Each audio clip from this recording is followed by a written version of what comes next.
नमस्कार, मैं राहुल कठेरिया। इस वक्त सोशल मीडिया पर एक वीडियो जमकर वायरल हो रहा है, लोग जमकर शेयर कर रहे हैं और वो वीडियो है कोलकाता का। कोलकाता में शुभेंदु अधिकारी के शपथ ग्रहण समारोह का।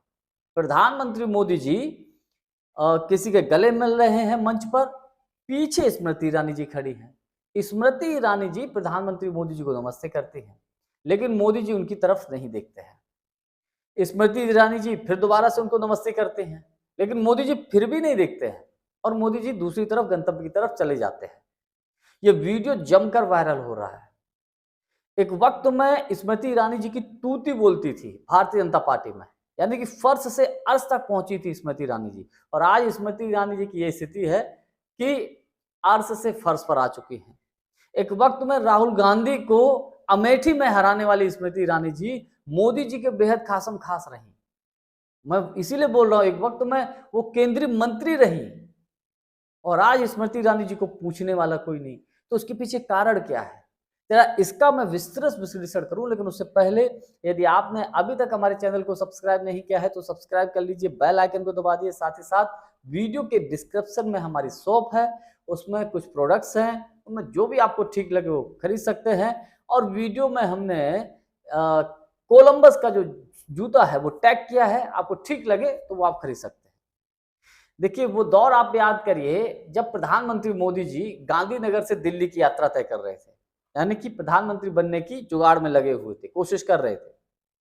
और जब वो इसमें सफल हो गए, 14 में बम्पर जीत कर मोदी जी आए, तो उस वक्त स्मृति ईरानी जी भी जो है उनका जो राजनीतिक कैरियर है वो धीरे धीरे चढ़ने लगा। स्मृति ईरानी जी ने अमेठी से राहुल गांधी जी के खिलाफ चुनाव लड़ा, लेकिन वो चुनाव हार गए। लेकिन फिर भी बाद में मोदी सरकार में स्मृति ईरानी जी को केंद्रीय मंत्री बनाया गया, मानव संसाधन विकास मंत्रालय दिया गया, इतना भारी भरकम मंत्रालय, इतने महत्वपूर्ण पद पर बैठाया गया। बात करते हैं बाद में, फिर धीरे धीरे 19 का जब लोकसभा का चुनाव आया तो स्मृति ईरानी जी ने अमेठी से फिर राहुल गांधी के खिलाफ ताल ठोक दी। अच्छा, तब तक 14 से 19 के बीच में स्मृति ईरानी जी खुलकर बड़े जबरदस्त तरीके से बहुत कटाक्ष या हमला जो करती थी गांधी परिवार के ऊपर खुलकर करती थी, कोई मौका चूकती नहीं थी। उसका लाभ स्मृति ईरानी जी को 19 के लोकसभा के चुनाव में मिला। 19 के लोकसभा के चुनाव में स्मृति ईरानी जी राहुल गांधी के खिलाफ चुनाव जीत गई, लेकिन ये चुनाव कोई ईमानदारी का चुनाव नहीं था। सब जानते हैं किस तरीके के षड्यंत्र रचे। उत्तर प्रदेश में बीजेपी की सरकार चल रही थी, कैसे भारतीय जनता पार्टी साम दाम दंड भेद हर तरीके से चुनाव जीतती है, हम सब जानते हैं। तो वही खेल हुआ। वही जब खेल हुआ, स्मृति ईरानी जीत गई, फिर तो स्मृति ईरानी जी का और भाव बढ़ गया भाई। फिर तो स्मृति ईरानी जी तो एक तरीके से आप ये कहें कि तब तक मोदी जी के जो सबसे टॉप चुने हुए लोग थे उनमें उनका नाम शामिल हो गया था। यानी मोदी जी से भी आपको कोई बात पहुंचानी तो स्मृति ईरानी जी से बाईपास होके नहीं जा सकते, उनसे मिलके ही आप जा सकते हैं, ये कंडीशन होगी। बहरहाल उनका बहुत रुतबा, बहुत दबदबा बढ़ गया था। बाद में क्या हुआ, 19 के लोकसभा के चुनाव के बाद फिर स्मृति ईरानी जी ने एक बार जो है संसद में सोनिया गांधी जी के खिलाफ अमर्यादित टिप्पणी कर दी, कुछ गलत बोल दिया। बस यहीं से स्मृति ईरानी जी के उल्टे दिन शुरू हो गए, इसी जगह से। क्योंकि तभी से राहुल गांधी और प्रियंका गांधी ने ये ठान लिया था, ये तय कर लिया था कि बदला जरूर लेना है, और बदला ऐसा लेना है कि ये घाव सालों साल तक स्मृति ईरानी जी को ना भरे। इस तरीके से मात देनी है स्मृति ईरानी जी को। और तब तक ये भी हो गया था कि स्मृति ईरानी जी ने जब राहुल गांधी को हरा दिया, राहुल गांधी जी को हराया, तो घमंड बहुत आ गया था, कुछ भी बोलने लगती थी, कुछ भी अनाप शनाप। और हम सब जानते हैं बीजेपी में घमंड, बीजेपी में तूती तो केवल दो ही लोगों की बोलती है, या यूं कहें कि एक ही लोग की बोलती है, अब वो है मोदी जी, और उनके बाद किसी की बोलती है तो अमित शाह जी। इस बात से मोदी जी बेहद खफा थे, अमित शाह जी भी खफा थे। फिर क्या हुआ कि धीरे धीरे धीरे धीरे स्मृति ईरानी जी का कैरियर थोड़ा सा डाउन हुआ। मामला 24 के लोकसभा के चुनाव तक आया। 24 के लोकसभा के चुनाव तक, लास्ट मोमेंट तक क्या हुआ, स्मृति ईरानी जी अमेठी के लोकसभा अमेठी सीट से चुनाव लड़ने जा रही थी। राहुल गांधी ने चालाकी दिखाते हुए क्या किया, अमेठी से न लड़कर लास्ट मोमेंट में रायबरेली से पर्चा भर दिया और अपने विश्वसनीय व्यक्ति केएल शर्मा जी को अमेठी से उन्होंने उतार दिया। और केएल शर्मा जी को भले चुनाव में उतारा, लेकिन पूरे चुनाव की बागडोर प्रियंका गांधी जी और राहुल गांधी जी ने अपने हाथ में ले ली अमेठी की।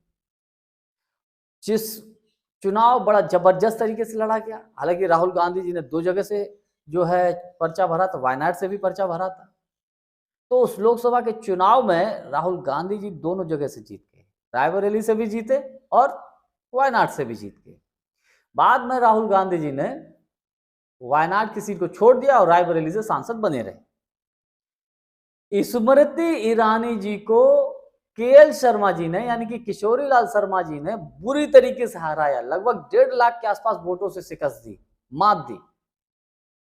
सोचिए, जिन स्मृति ईरानी जी की भारतीय जनता पार्टी में तूती बोलती थी, मोदी जी के सबसे खास जो मंत्री थे उनमें शामिल थी, उन स्मृति ईरानी जी को बुरी तरीके से हार मिली अमेठी के लोकसभा के चुनाव में, वो भी राहुल गांधी यानी गांधी परिवार के बेहद खासम खास व्यक्ति के हाथ से। स्मृति ईरानी जी के लिए ये हार बहुत दुखदाई थी। अगर उनके अपोजिट राहुल गांधी खड़े होते तो उनको शायद कोई दिक्कत नहीं होती।